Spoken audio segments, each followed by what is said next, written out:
We're excited to announce that our very own podcasting platform, Zencastr, has become a new sponsor to the show. Check out the podcast's discount link in our show notes and stay tuned for why we love using Zen for the podcast.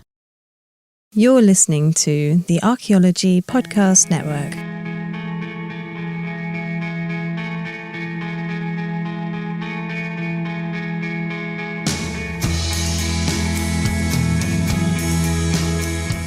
Hello, everyone. Welcome to You Call This Archaeology Podcast, episode 84.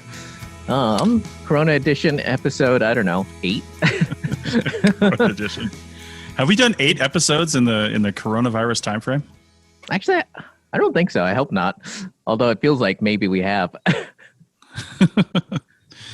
Nice. Yeah, it feels like it just started, but it's also drug on forever.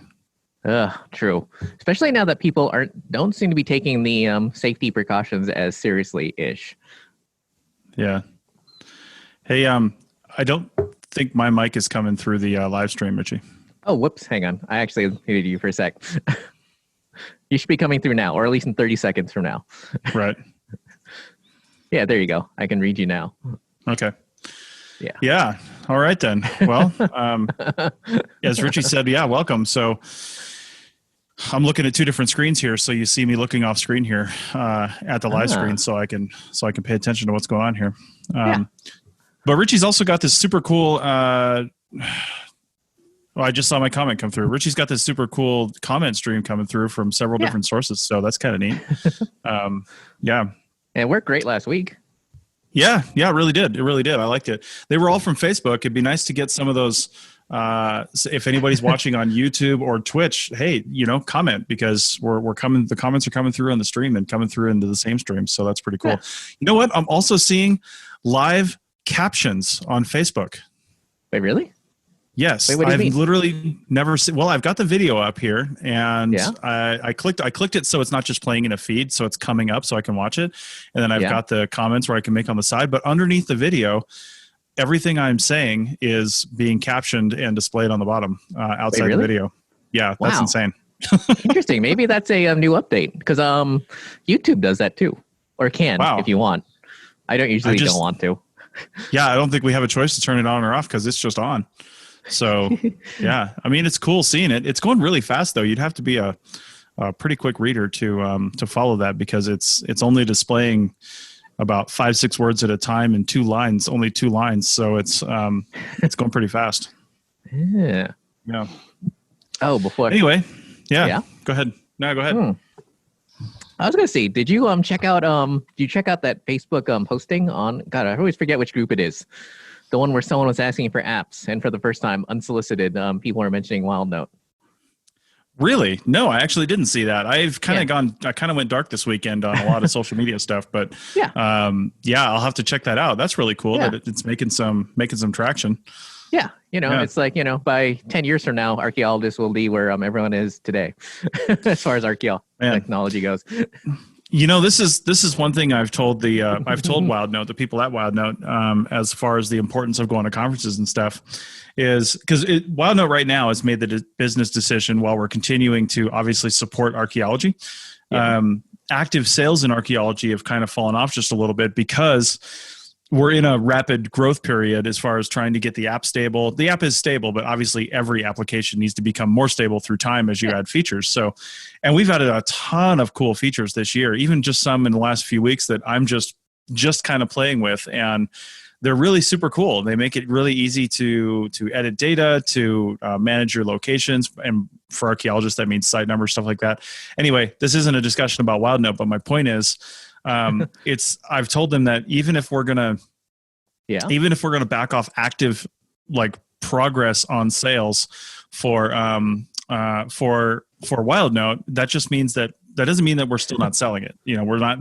If somebody comes to us and says, "Hey, I want to use WildNote," obviously we're going to work with them and do what we can. But I'm just not making cold calls or anything like that, saying, "Hey, come check out this software." So, but the thing is, I told him, I said, it's still important to get the message out there. Still important to go to conferences when they start back up and things like that. Because I just had somebody who I've met, I think, once or twice at a conference.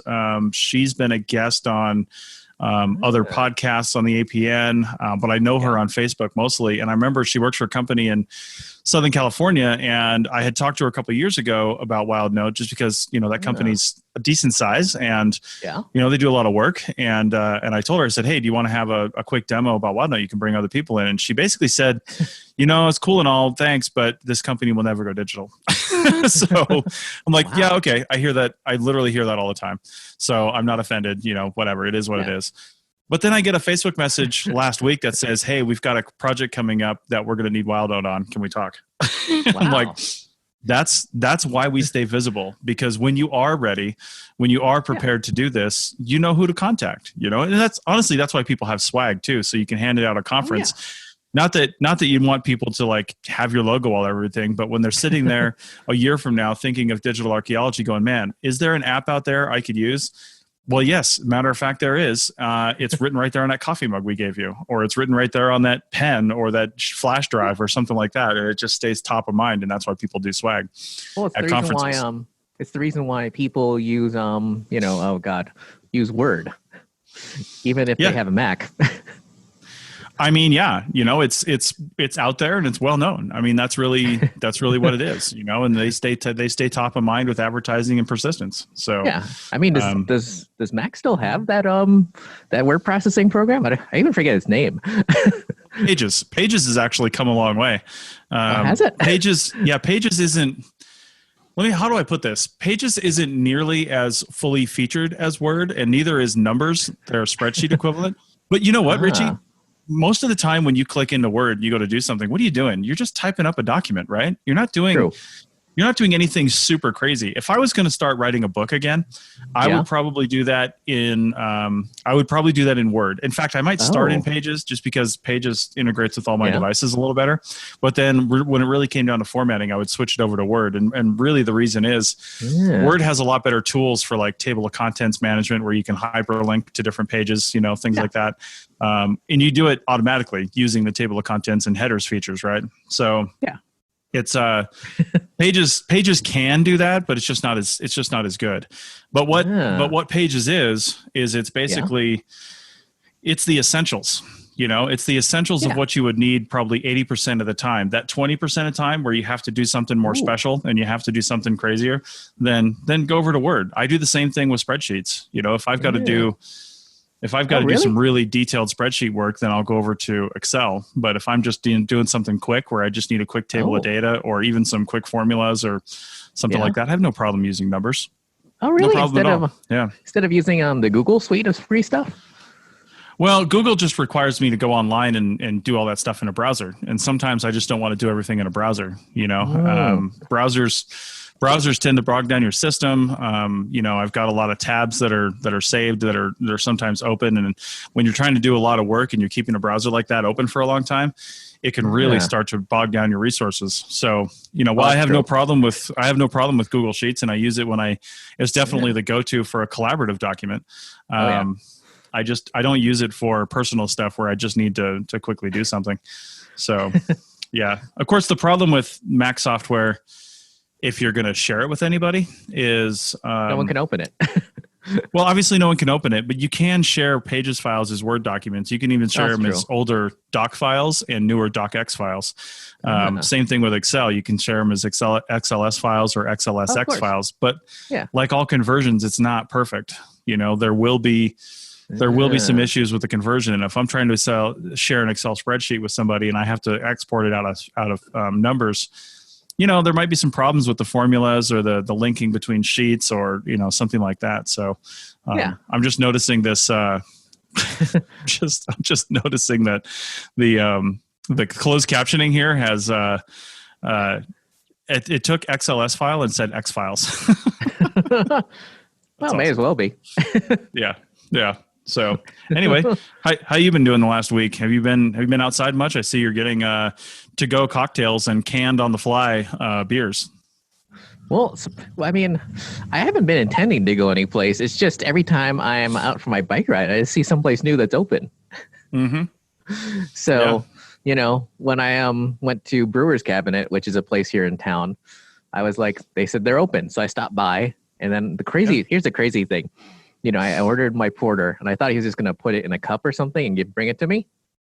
I see him pouring it, and he brings me a can. And so I did not even realize that you can that they can can right on the spot. Like as soon as they pour it, they can can it and give it to you. That's crazy. That they must have a single canning machine. I don't even know how canning does. Like, how do they? I honestly don't know how canning works. So, like beer canning, I know how bottling works, obviously, and you can just drop the bottle cap right on there with that machine. But I don't know how you seal up how a can is sealed up. That's crazy. Neither do I, but I just know that it kept my beer cold. Between that and the little cooler I was carrying, it managed to keep my beer cold, which was good because I was going to drink it and record another video. But every time I went someplace, there was literally someone there. Richie, you tell me you're just out for a bike ride, but you're carrying around a cup holder on your bike and a cooler. So I think you have another agenda. Well, there's still a gas station right across the street from Brewer's Cabinet where I get a beer and stuff like that. Yeah, indeed. So, plus, I wanted to try out my new mini tripod, the one I got. Well, I guess it's not new; it's new to me, but because because I'm trying to make sure because I'm going to be super busy for the rest of the month, so I want to make sure I get as much as I done as I can before I go, which unfortunately turned out to not be as much as I wanted, but that's always the way it is. Yeah, speaking of recording video, my wife and we released another video today on our YouTube channel, number 11. 11 weeks in a row we've managed to keep it going, which I'm so glad that we did that project in March together because it allowed us the travel to actually record a bunch of stuff that's been keeping us going for the last few weeks. And then right as things were starting to really shut down, we managed to go out to we took a little day trip out to the Como mine near Carson City, actually closer to Dayton, Nevada. And I think that's going to be our next video because that was pretty cool. That was the one where I actually lost control of my drone and it flew into a bush and ruined one of the propellers that I had to replace. Wait, really?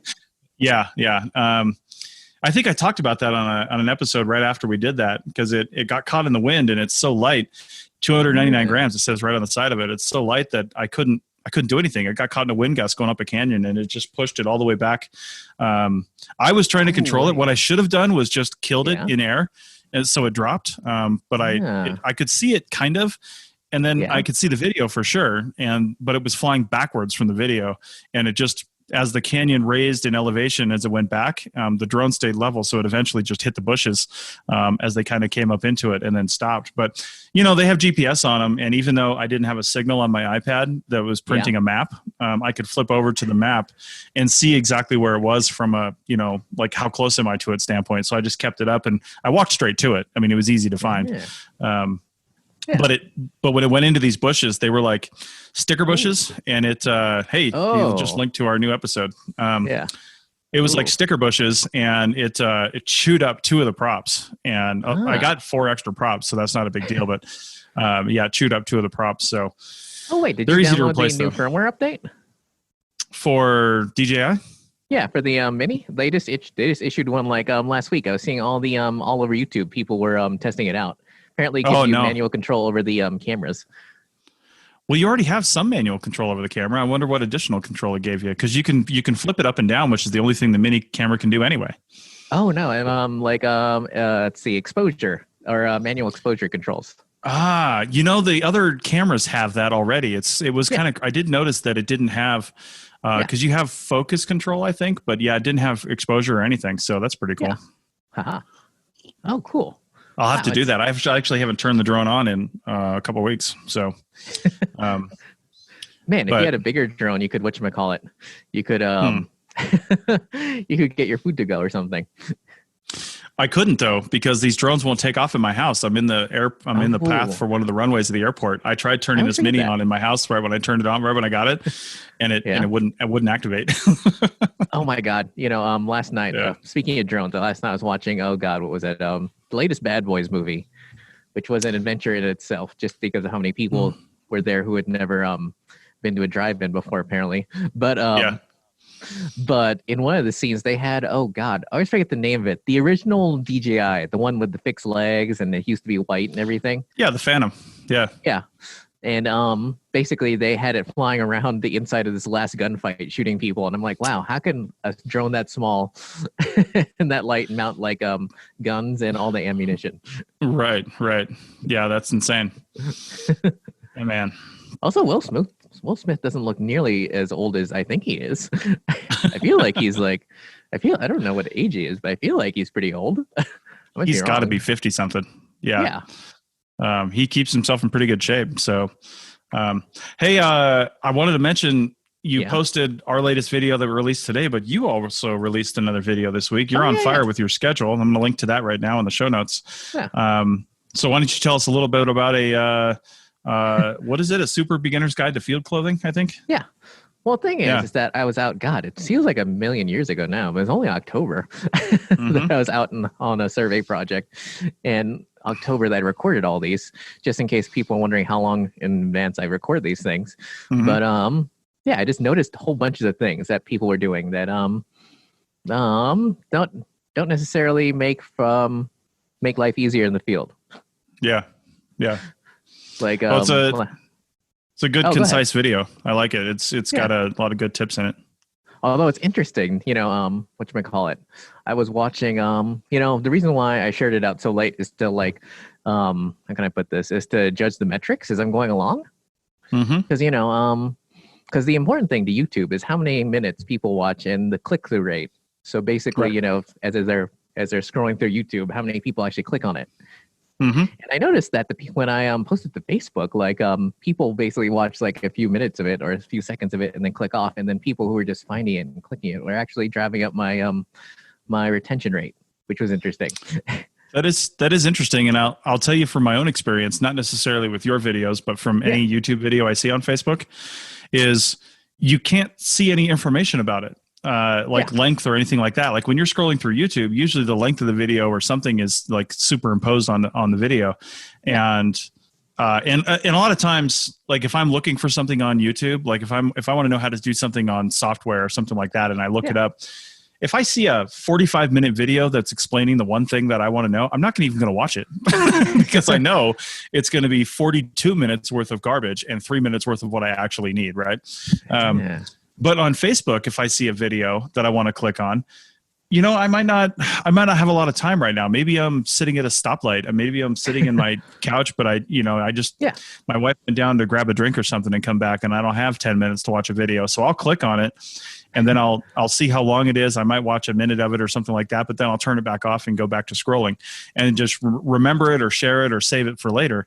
But that's the problem. You almost never go back. So that's why I like to subscribe to channels. And then I go to YouTube every once in a while and check my subscriptions and see if there's any new videos that I want to see. So that's true. That's typically how I see your stuff, because since I'm subscribed, I get a notification through email and on my phone as a push notification that there's a new video out. Yours and I think 3 or 4 others that I have push notifications set up for. I get notified right when they come out. But some are predictable. Like one of them I watch, they come out every Friday. Another one comes out. 2 of them come out every Sunday. I think yours are Wednesdays or something like that? Yeah, Wednesdays at 8. It's interesting. Since I've been watching all these van life videos, I've also been getting the boat life videos, or I don't know what you'd call it, sailing life, boat life. Yeah. Sorry, I lost your audio there for a second, but I watch a lot of sailing videos and boat videos. Well, the crazy part is that one of the videos, I almost clicked on it, but I'm not necessarily interested in sailing. But one of them was like, our new boat just sank, and it was like, it was a very old-looking wooden sailing boat. I actually watched one of their earlier videos where they were like, they had a much bigger boat, but then they realized they wanted to live simpler, so they bought a much smaller one, which I thought was interesting. Yeah. Well, bigger boats have other problems too. If you might think you want all the space, and I've been looking at that, you could get a ton of space in like a 35-foot sailboat, right? But a sailboat is going to have other problems too. Like, for example, if you have to go under a bridge that's not a drawbridge, you're going to have to take your mast down, and that is a pain in the ass. I mean, you're going to have to just dismantle your mast and take it down. So there's those kinds of problems. So if you're like, well, I want that kind of space, but I want a power boat. So then you go up to a 45 or a 50-foot power boat, which isn't really breaking the bank if you're going to live on it. It's cheaper than a house, cheaper than this house I bought here. This house was, when you want to say it in ridiculous prices, this house was $250,000, right? Wait, really? Actually a little more than that. Well, it was like what do we pay? Like $260, I think, for it originally. It's down to about $250 now. But it was, it looks like we're getting some signal dropout on Facebook. Oh shoot. Well, I'm watching like the, I don't know what's wrong. I don't know if it's my internet or if it's some other internet. Cause, it's showing green on my end, but it's also showing drop frames at the same time. So I'm like, well, one of them's got to be wrong or they're both right. Well, either way. Anyway, tighten up the discussion on boats. One of the bigger problems with a bigger power boat is, of course, is fuel consumption.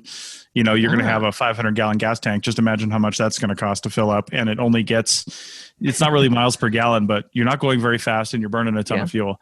But the other thing is dockage fees. I mean, most of these docks, they charge by the foot for guest dock space. And if you're at a slip and that's where you live, then it's just like paying rent or something like that. You're just going to pay for it. But if you're cruising around like up the East Coast or something and you don't like anchoring out that much, let's say because a lot of people are afraid to anchor out, just like drop anchor because they don't want to drag the anchor. They don't really understand it. Yeah, there's a lot of people like that. Older couples, they might not want to. They just might not want to do that. So they might want to go into a guest dock or something like that. But you're typically going to pay, anywhere from $15 to $30 a foot per night for that.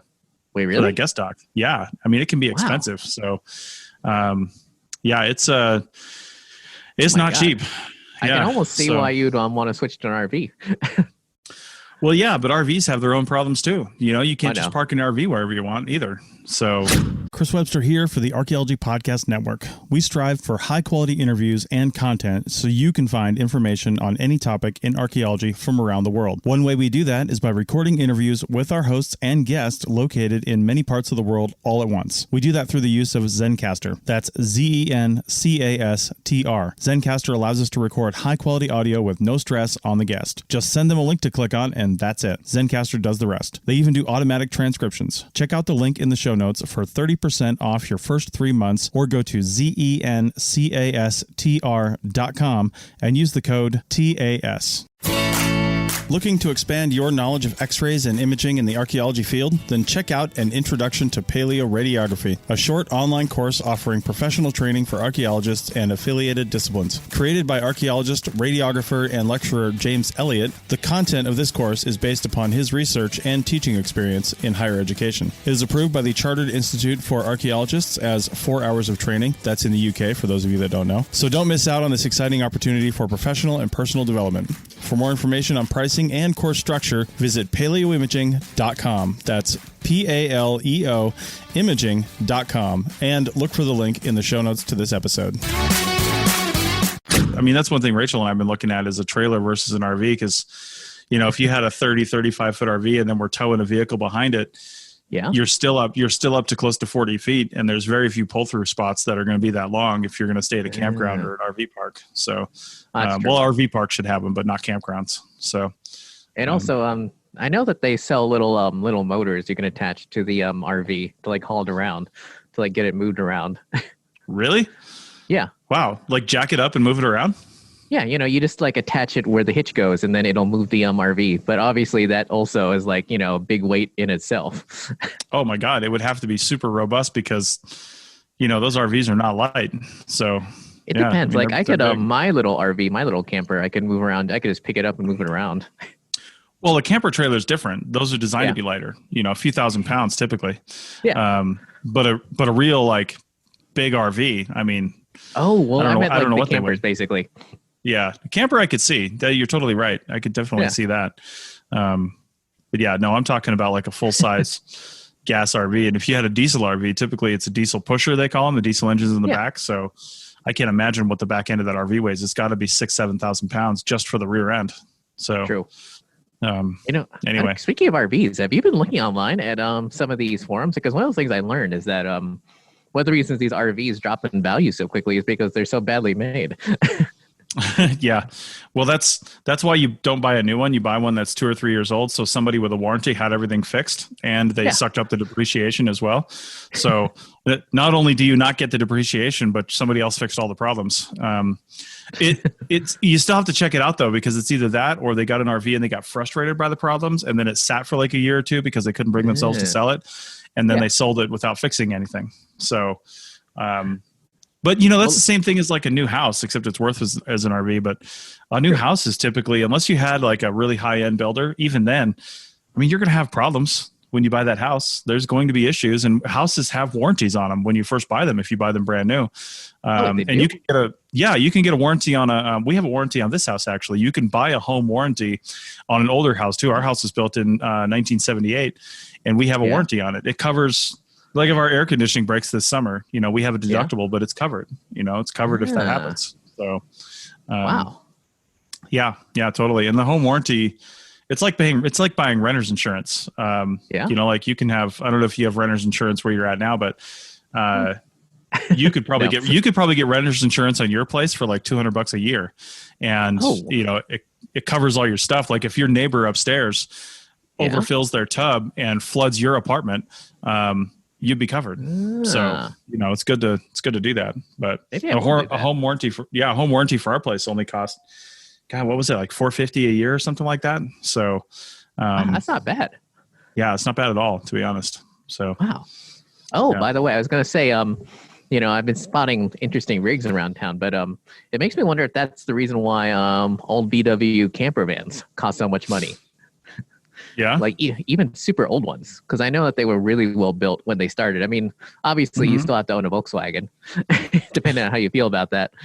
I mean, I'm fine with that, but everyone is. I mean, go ahead. I don't really care what the thing is, what the manufacturer is, as long as it's in decent shape. So, it's like Airstream. Man, Airstream's really pissing me off because they're so they're so iconic, and because of that, their prices are so overinflated. Like an Airstream camper, a new one. I mean, the same camper that's not an Airstream is half the price, if not a quarter of the price. And don't even think about the Airstream vans, like the camper vans. They start at like $80,000. Oh, I know. So it's just totally insane. Yeah, I don't understand it. Like if you're going to pay something super old. Well, even then, if it's in good shape, it's held its value because it's an Airstream. So. Oh wait, no, I'm actually thinking Winnebago. Actually, that's what I was thinking. Oh. Yeah. Those, I mean, if you're willing to do the work, because those have probably all the hoses need to be replaced internally. All the electrical probably needs to be replaced. All the, all kinds of stuff. You really got to watch it when you're getting a full size RV that's more than like 20 years old. Oh, I know. Although it's amazing how many people buy these RVs and then they start fixing them and then they realize that they don't really like camping and then they sell them. Yeah. Well, that's normally what happens. So especially with toys, you want to buy a boat, you want to buy jet skis, stuff like that. People buy them because they're kind of impulse buys, and then they're like, shit, I'm only using this 1 week out of the year. Well, it's like, God, the other day I was biking around and I don't even know what you'd call them. Like, I want to call it an expedition vehicle, but it was much larger. It had 6 wheels, and it was a Montana plates, and it was just like parked there. And I'm like, my God, like where would you even take that? I know. I mean, it's hard. I mean, it's very difficult for me to describe, but this thing was massive. It was almost like a box truck size, like like when a giant box truck from U-Haul or something. That's how big it was. Jeez, that is enormous. Although I have to admit, people have taken U-Hauls, not necessarily that big, but smaller U-Haul moving vans and stuff, like the smaller box trucks, and they turned them into stealth RVs. Mm-hmm. I don't even know what the point of stealth camping is, but whatever. It seems to be. I think it's because you can set up in places where you wouldn't normally be able to set up. Like you could park a U-Haul on the street out here, but if you park a camper out there for too long, somebody's going to say something. Yeah. I've most of this. Oh, go ahead. Well, I've heard of people talking about that with like parking lots. Like RVers like to hang out in when they just are transiting somewhere and they don't want to find an RV park, or maybe there's nothing in the area, or maybe they just don't want to pay for it.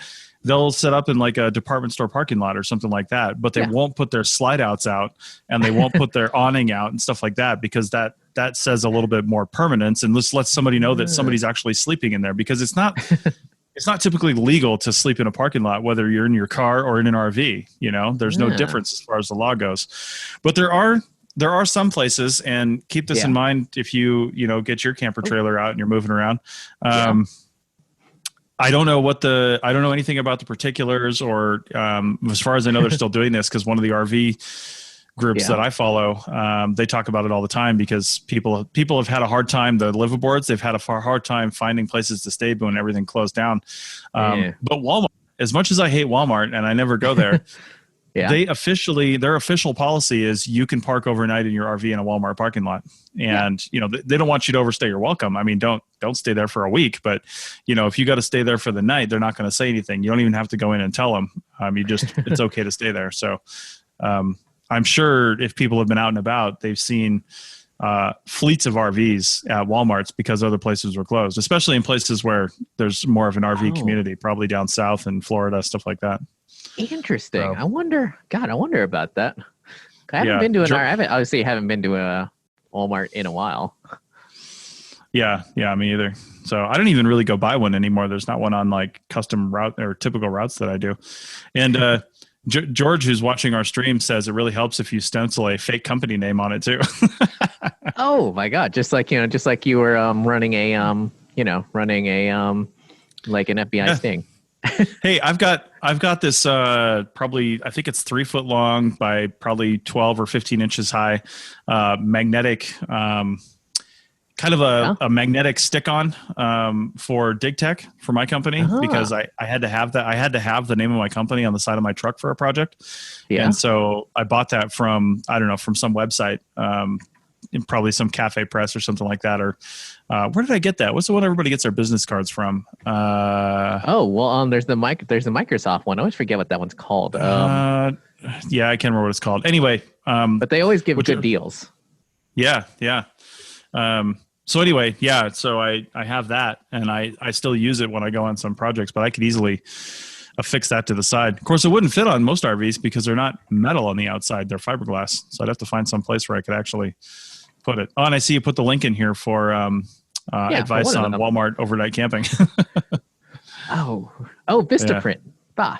Yeah, Vistaprint. That's right. How can I forget that? So I know. I've used it all the time. So.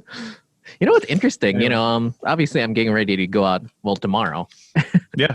And one of the things I did is instead of going to the grocery store, I still have to go to the grocery store later because there were a few things that, there were exactly 2 things that they couldn't get for me.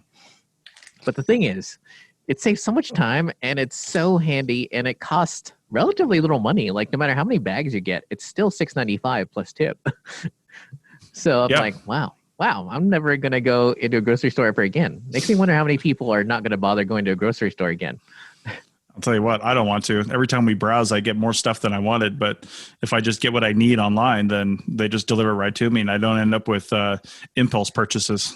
So, and more importantly, I can check to see if I've actually got something or don't. Whereas that, when I'm at the store, I'm like, do I have it or do I not? Yeah. And then I usually end up not getting it. That's an even better point. I didn't even think about that. That's a really good point. I wonder how, because a lot of things I feel like at the grocery store are in the realm of impulse buys. They put them on end caps, they put them near registers because nobody's going to buy this stuff just because they want to. Like some of the bakery items and like a bag of potato chips, things like that. I mean, I'll think about buying a bag of potato chips if we're going to have like a party or something like that, right? But otherwise, a bag of potato chips really is going to be an impulse buy. Like I'm not going to be scrolling through and add that to my cart and then go look at it and go, I'm definitely going to get that.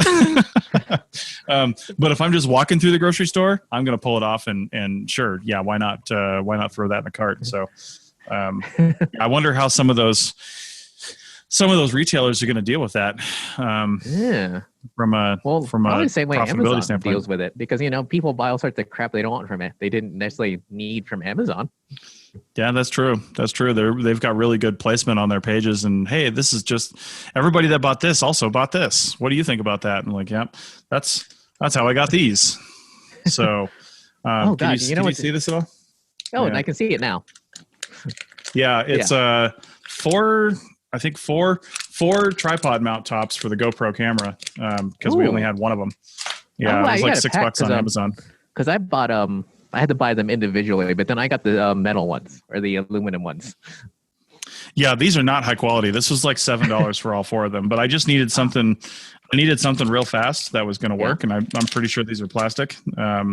So it's in a pinch, it's going to work for us because we have a couple handheld mounts, but we've only got one of these things, and well, actually, we have three handheld mounts. One of them has that built in because it's like the floaty one, that orange floaty one, and it's got it built in. But the other two, we only have one of these things, so we need two of them so we can both have a camera at the same time. You know what you're talking about, grocery stores putting stuff on the end caps makes me think of is that this whole coronavirus thing has been the perfect example of the way that a lot of more dishonest people are using every sales technique that they can think of to basically steer people in a direction they want. Like, for instance, one of those things, I was talking with a neighbor about this last night, and the thing is, a lot of these radio hosts keep saying, you have a 99% survival rate from coronavirus, and only 650 thousand people died from this or that last year. And the conclusion is that, only like less than 1 million people are going to die from this. But, basically they say just enough not to be able to get sued. But, because if you because like I said last week, 1% of the population is like 3 million people dead. That's a lot of people. Yeah, and if they said, well, 1 million people died, like 3 million people are going to die from this, and only 650 million people died from, or 650,000 died from whatever, like lung cancer or something, or heart disease, then, you're going to be like, wow, this is a lot worse. But by simply divorcing the two and by simply stating the two in different ways, it shows, they can get their fake point across without actually perjuring themselves. Well, and I don't know what the agenda is there. Like, why? Sure, even if that's the goal, what's the agenda? What's the end game for these deniers? For people who are saying it's not that bad, are they? What is the outcome? The interesting part is that I was reading an article in the Atlantic today about that, and their point of view is that since a lot of these deniers are basically they're the sort of people who aren't going to be affected by this, and the sort of people who are going to be affected by this, the low-wage workers, people of color, et cetera, are just the sort of people that these deniers want to be infected and die, basically. I mean, that was the whole, I mean, it was very scholarly and took a lot of words to get to it, but basically, if you boil it right down to it, it's like if a bunch of people of color die, then, then they'll have their Republican hegemony forever. Yeah, totally. And it's interesting because I've been reading all sorts of interesting things. Like for instance, did you know that absolutely no one has died of the coronavirus at all? Oh, really? Yeah, and that that's interesting news.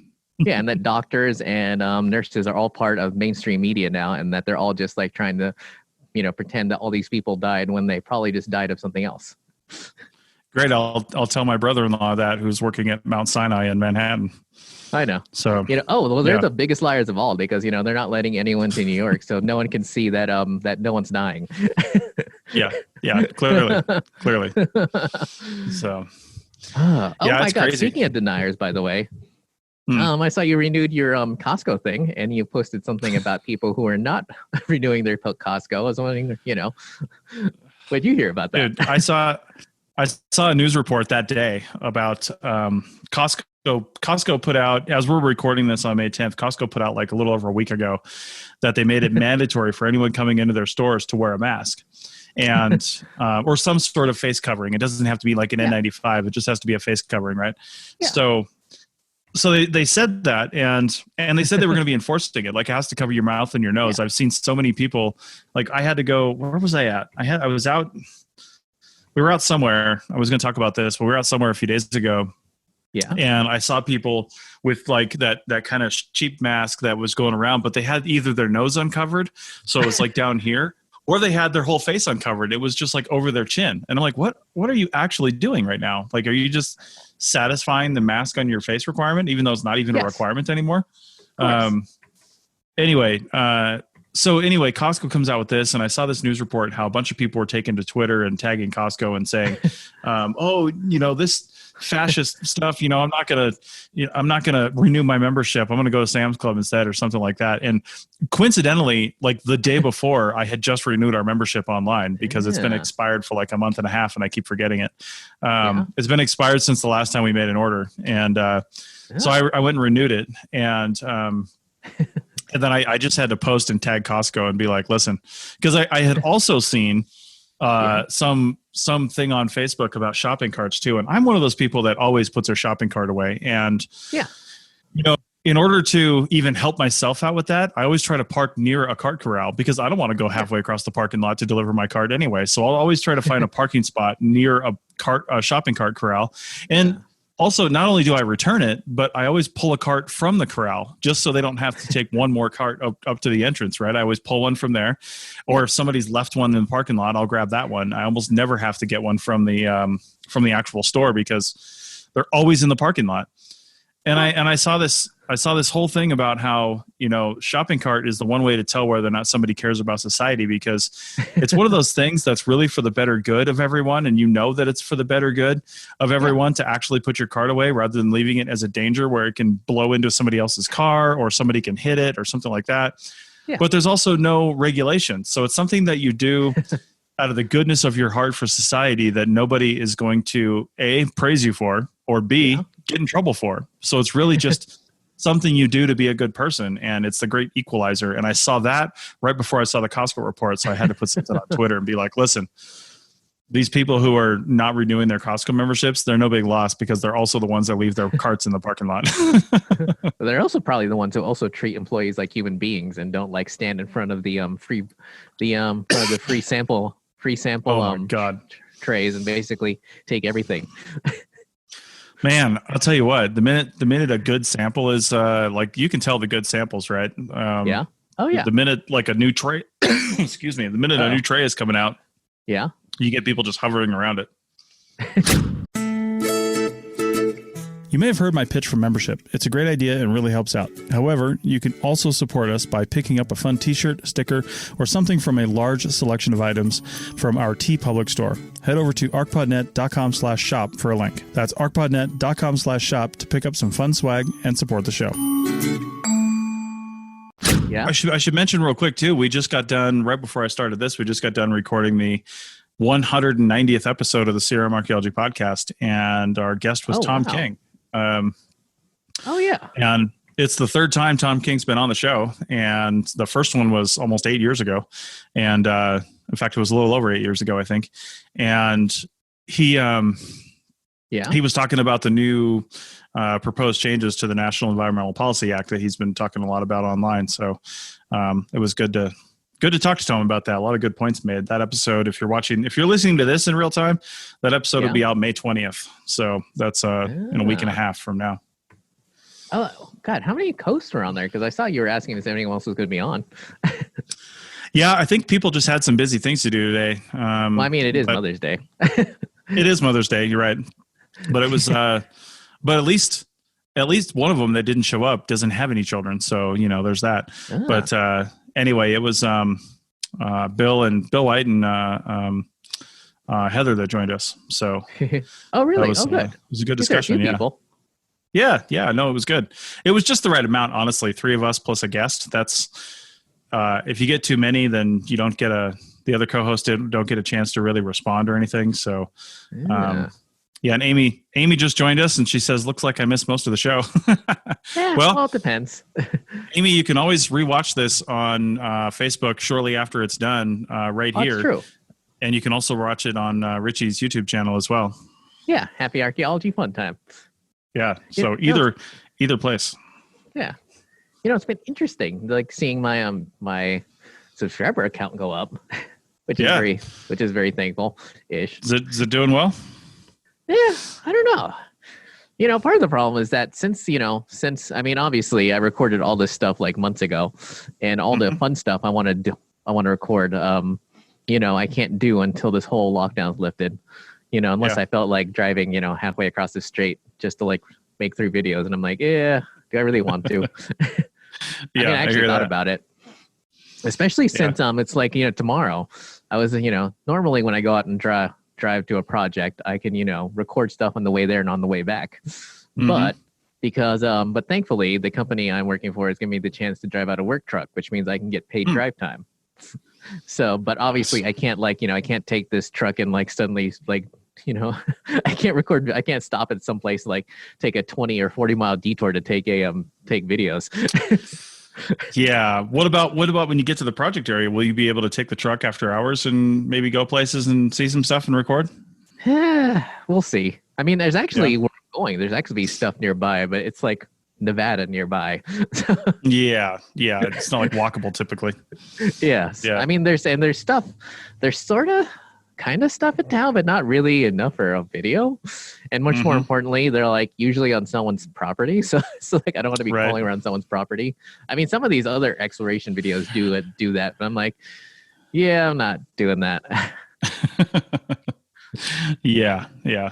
So yeah, there's a lot of cool stuff around where you're going. So we won't mention it now because it's an ongoing project, but yeah, it's I mean, that part of Nevada too is really cool.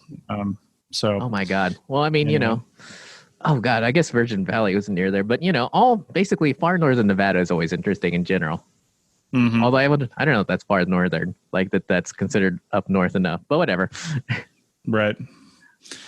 Well, I will say, Amy, who joined us, said she had some Mother's Day activities, which is probably keeping down our view count. Of course. Because she's a mother. So, happy Mother's Day, Amy. Yeah.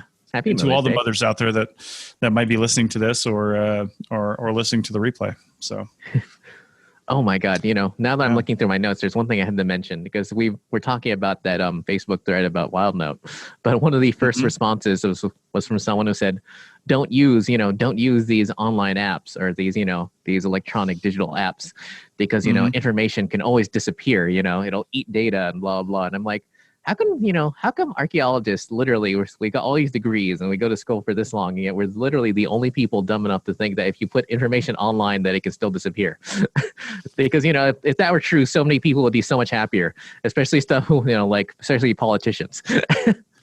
I know. And the thing that really gets me about that kind of comment too is that, first off, yes, it can disappear. It can get corrupted. It can get deleted. Somebody can actually do that accidentally. They can just delete everything. Yeah. Those kinds of things can happen. But then I remember 3 specific circumstances from my own CRM art career, and there's many more. These are just 3 examples of the same thing. But Yeah. I have seen entire clipboards go down mine shafts. When the clipboard was set on the edge of the waste rock pile and then the wind just blew it into the mine shaft. I've seen that. I saw that down near Tonopah, Nevada. I've seen, I remember on a project out near Battle Mountain, Nevada. All these things happen in Nevada, by the way, but I've seen stuff other places, but my examples all come from Nevada for some reason. But out near Battle Mountain, Nevada, we were on an excavation and somebody had their foldable forestry supply clipboard and it was sitting out on a bucket, and they had turned around to, I don't know, look at something in their unit because they were writing up their notes, and they had, like I do, I had all my fresh paperwork on the right-hand side and all my filled out paperwork on the left-hand side. And a dust devil came over just like suddenly out of nowhere, and there was just a paperwork tornado. We never did get all of it back. I mean, some of it was just lost forever. And then there was, of course, how many times have we seen clipboards left on the hood or tailgate of a truck, and the truck just pulls away, and then the clipboard's on the highway somewhere? Of course. It's. I mean, I've seen someone drive off with a Trimble on the back of the truck, like the particular truck in question had those toolboxes. And we were like screaming at this person as they were driving down the road. Right. Thankfully, it fell off. Thankfully, it did finally fall off near a gate, so it didn't it didn't get too hurt.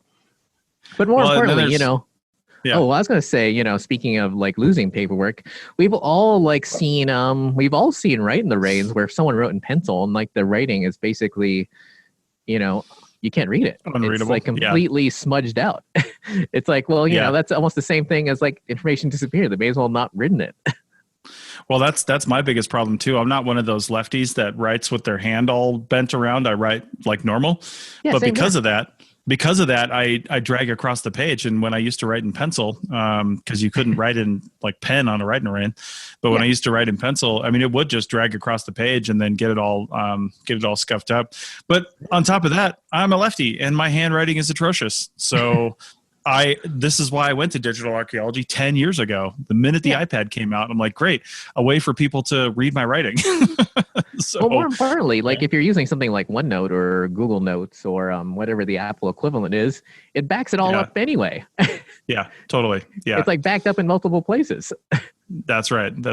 So, yeah, I don't know. It's, the other circumstance I can think of too, because I remember this is actually an example from, I don't know, the Carolinas. I can't remember where, but it was a long time ago, back in my early days of my CRM career. Yeah. I had this guy who was a crew chief who was just totally disorganized. And we usually had, I think on this one project, the one I'm thinking of, he basically had a truck his own, and then the crew had another truck, because we were staying out near the project, but we were only a couple hours from the office. So he wasn't out there the whole time as the field director. He would come out every other day or so and then like gather up our paperwork and stuff. And he had a bunch of maps and just all kinds of stuff in the back of his truck, but he had them all just thrown in the back seat of the truck. And I remember he was going down the highway one time. We were following him, and he had he opened his rear windows because he didn't like air conditioning, and all his paperwork flew out the window. Like maybe not all of it, but a lot of it flew out the window because it was just sucked out the window when he opened the windows going down the interstate. And I'm like, You idiot. Yeah. We never got any of that stuff back. So, it was a nightmare, but anyway, that stuff happens. It can happen digitally, and it can happen, in real life. And Amy here, who's says she's doing some work in the Lassen, which is Northern California, kind of a volcanic area. Yeah, super cool area. But she says she drove off with her cell phone in the back bumper of the work truck. I've seen that more than a few times. Didn't notice until about 2 miles. She said luckily it fell in the space between the bumper and the truck. Wow. Oh my God. So yeah. Lots of stuff been left on the back end bumper of a truck. Speaking, where did I want to go? There are a few other things I wanted to talk about. You know what was interesting? Not to keep going back to the coronavirus, but I think this whole thing shows that people have terrible, terrible, terrible critical thinking and evaluation skills. And the reason why I thought about this is because, I signed up for healthcare during the Nevada's extended open enrollment period for healthcare. But guess how many people in the state also took advantage of that over the whole 2 months that it was open again? How many? 1,900. That's it? Yeah, that's what I thought too. I'm like 1,900 extra people. And you know that a lot of people lost their health care because they don't have it through their employer anymore and they got laid off. Yeah, totally. It's like, oh my God. It just makes me think of the whole pseudoscience thing. I forgot where I heard that. I think I might have listened to NPR or maybe something. But, it was like, I was totally shocked by that. Yeah, that is totally insane. Yeah. You'd think more people would take advantage of that. But. In fact, God, it made me think, because I was also listening to the Jordan Harbinger show this week, and he was talking about how all these weird pseudoscience narratives come about, and he was pointing the example of North Korea, where they're officially atheists there, but they still believe in magic and stuff like that, and how you have cult members come out of cults, but then they start believing in some really strange thing, and it's because we know that critical thinking is basically not holding strong belief in something, but evaluating something on the evidence. But for a lot of other people, they just can't get rid of that framework. If they can't believe in it, then it's not something they want to hear about. Like they literally only want to hear about stuff they can believe in. Yeah. Well, that's true. That's all this stuff comes about, though. So. And one other thing I read about that you might be interested in. New York Times, they had one of their writers was messing around with some software that a lot of employers have started using now. And basically what it does is you install it on your computer, or maybe it's installed on your work computer and you take it home with you. And basically it tracks your usage of that computer throughout the day. Yeah, that kind of stuff's been around for a while, but it's probably more in use now that people are working from home. But the thing is that, his reports were coming out terrible because he's a reporter and therefore he has to be on the phone a lot of the time. And so stuff like that and, other stuff doesn't get accounted for. So by the end of it, he was trying to pretend to be working, because it also not only does it track, what apps you're using and whether you're typing on the keyboard, but it also takes photos of you. Right. So he was he was talking on the phone, while pretending to type and stuff, all sorts of crazy stuff like that. And, and some of the commenters were talking about, is that better? Is tracking software better than maybe something like a results only work environment, which I don't know if that's like an official term, but it's something a lot of people in the comments of this article are bringing up where, it's just like, if you get your work done, does it really matter? And, it was the work you were assigned and it's the work that you were normally expected to do. Then does it really matter, how much time on task you spent? Right. I think that's exactly right. That's how I've always tried to operate with my business, is really more of a task-oriented work rather than hours-oriented work. Right.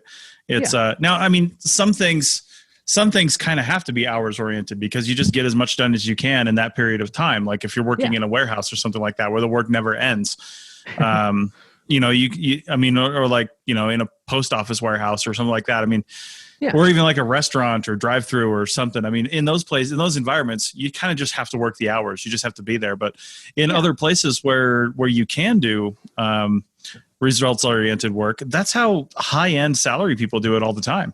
You're paid $100,000 a year to be an executive somewhere. Nobody's tracking your time, whether you're coming in and out. Nobody knows where you're doing your work or cares where you're doing your work, as long as you're getting your work done and you're bringing your work in. I think a good example of that would be like a salesperson, right? Especially for, say, software or something intangible like that, where they're not, they don't have like physical products they're selling, or maybe they are selling physical products. I don't know, but they're doing the sales process in an intangible way. I mean, they're judged basically on how much sales they bring in for the year. They have sales quotas, not time quotas. And if you're a crappy salesperson and it takes you 3 times as long to make those sales than in the workday than somebody else, well, that's your problem. And if you want to work fewer hours, you'll get better at it. So, of course, somewhat. Well, you'll either get better at it or you'll quit, and you'll just be like, I don't want to work 120 hours a week, to make the same amount of money as this guy who's working 40 hours a week. So, but I think that's always been where it's at. I wish we could do that kind of thing in archaeology. And I do. The times where I've paid for people to basically do work for me, not field work, but other stuff, it usually is results oriented. It's like, hey, I need you to just get these things done. This is what I'm paying you. Yeah. And it's up to you to get it done in a time frame that makes that money worth it, right? So, I mean, that's basically all there is to it. Unfortunately, you can't do field work that way because you can't be like, well, here's a tract of land I'd like you to go survey by yourself. Get it done before this date, and you decide how many hours you have to work. It just doesn't work that way. So we have to go out together and do those sorts of things. But a good example would be those like those surveys that you were doing for that one company, where they basically give you a list of things that has to be done. Yeah. And if you want to work a 12-hour day one day and a 6-hour day the next day, as long as you're getting your work done by the deadline, then that should be okay, And I thought it was okay, but apparently it wasn't necessarily all okay, but that's another story. Well, people just don't understand that kind of work. People think that you need to work a certain number of hours, where really what they're paying for is the value of the work that you're getting done. And it's really hard for people to wrap their heads around that. Really hard. I would love to have a lot of small projects that are basically, like, for example, if I had a small survey, I would tell you, Richie, listen, this is where it's at. This is when I need the field work done by, and I need your report if you're going to build one, or site records or whatever you're responsible for. I need them done by this date. And here's what I'm paying. You either say yes or no to that. And if you say yes, and it takes you 3 weeks to do the project, great. If it takes you a day to do the project, I don't care. This is what I'm paying you for it. It's a flat rate. I'm not paying you by the hour. I'm not paying you anything else. I'm giving you this amount of money to get this work done. And that's how that's supposed to work. So that's how I prefer to work. Speaking of which, are we going to be able to look for keys in Elko at any point this year? It's currently scheduled for Friday, June 12th. That's just for the survey. So we'll see. I think that's just going to be a small affair, but we might be doing the larger survey. And I asked her about that, but there's no time frame on that yet. Everything's been pushed back because of the virus. So of course, they're just starting to go back to work at the mine consistently. May 18th. So, they've had basically a skeleton crew working up there. I think they're still doing work like extraction, but really limited people. And most of the people in the offices are not working. They're working from home. And our contact has been going out once a week just because she has to from a regulatory standpoint. But yeah, we might be able to get out there. I'll certainly need you on the larger survey if we end up doing that. So hopefully that goes down, but no details on it yet. I think we're going to know something by the end of this month because we're going to know whether or not the world really is going back to normal or not. And it might go back to normal, but it also might be, a lot of death. Well, I know. So those two things are going to be hand in hand for a little while. I also love the fact that people keep saying that it's either restart the economy or a lot of people are going to die from economic causes. But it's like, everyone, all the economists keep saying it's basically two ends to the same, it's basically two ways to the same end. Yeah, I know. So, well, whatever. Yeah. I think the most interesting thing is that my mom is, I don't know if she's still going to be, but she was very much a Trump supporter. And she's one of those seniors who, might be slightly rethinking her point of view. Yeah, I hope she's so. Still, unlike the president, she is definitely still wearing a mask and washing her hands and doing everything she can, right. in spite of what everyone tells her about, this being fake. Well, we might not have to worry about the election if both Trump and Pence come down with the virus. They're both old and actually Pence looks like he's relatively in shape, but Trump is definitely not. So I don't know what their survivability is if they would get it, but two of their staffers, one on each team has the COVID-19. So yeah, we'll see. Not that I'm happy, but it's just like, I feel like, I know. I just don't understand why they couldn't wear a mask. Everyone else is. Yeah, it's part of that macho, really. Right. What else was there? Was there anything? I think I went through everything I could.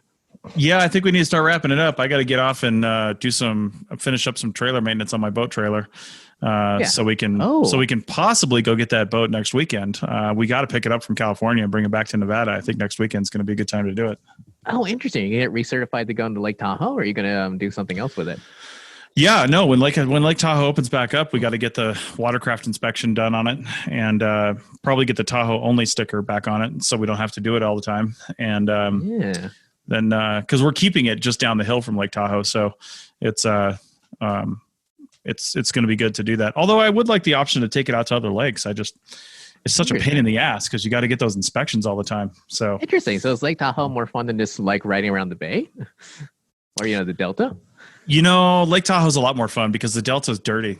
The Delta is like, you can't even see 2 feet into the water, a foot into the water. And Lake Tahoe, while colder, it's so nice to just anchor out in a cove on Lake Tahoe and just jump in the water. And even though it's cold, I mean, even in the hottest part of summertime, the water is not that warm.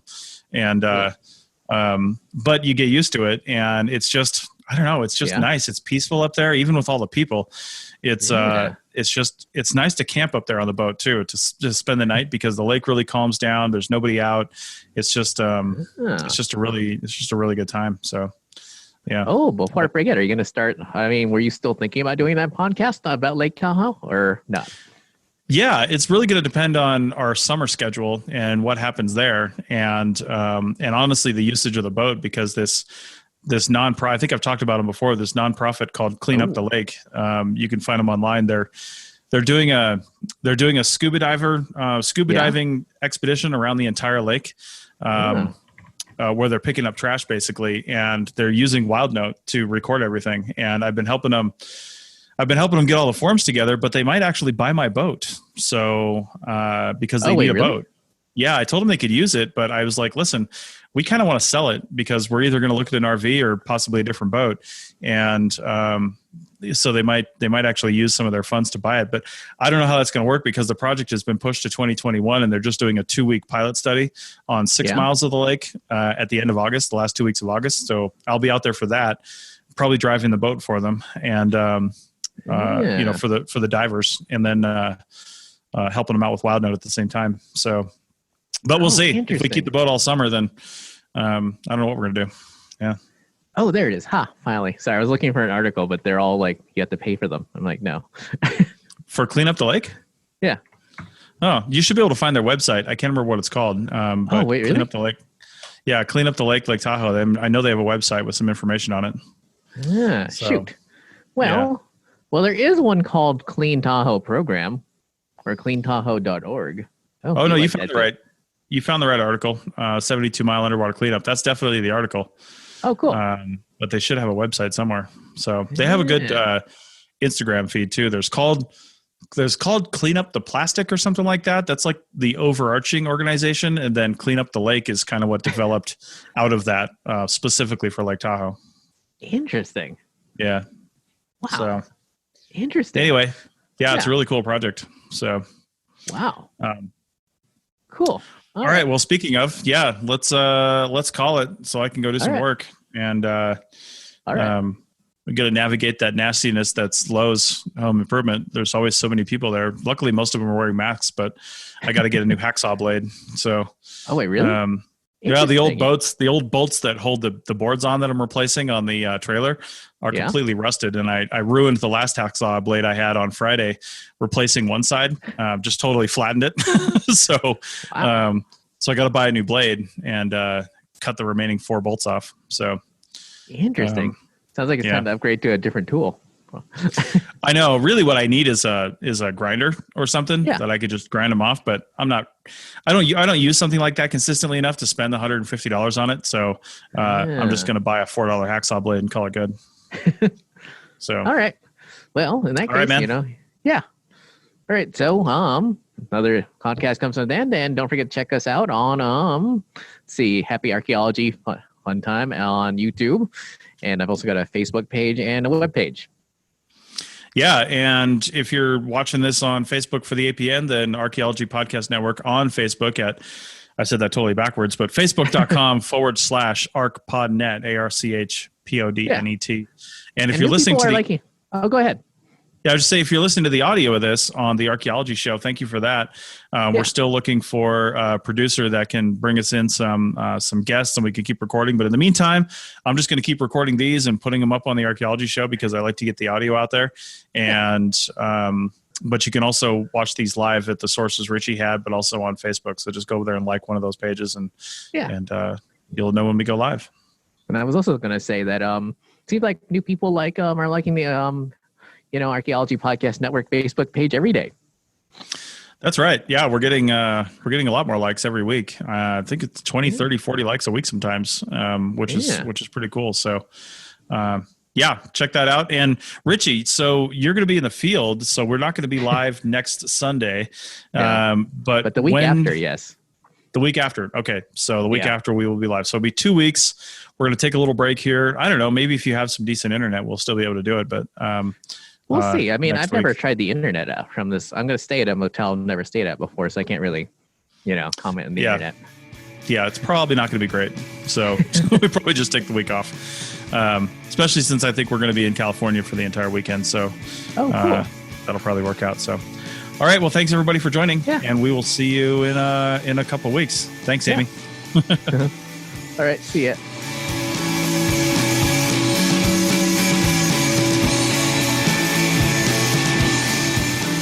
Thanks for listening to The Archaeology Show. Feel free to comment and view the show notes on the website at www.archpodnet.com. Find us on Facebook, Instagram, and Twitter at ArchPodNet. You can also find us on the Lyceum app, a podcast app just for educational podcasts. Music for this show is called I Wish You Would Look from the band Sea Hero. Again, thanks for listening and have an awesome day.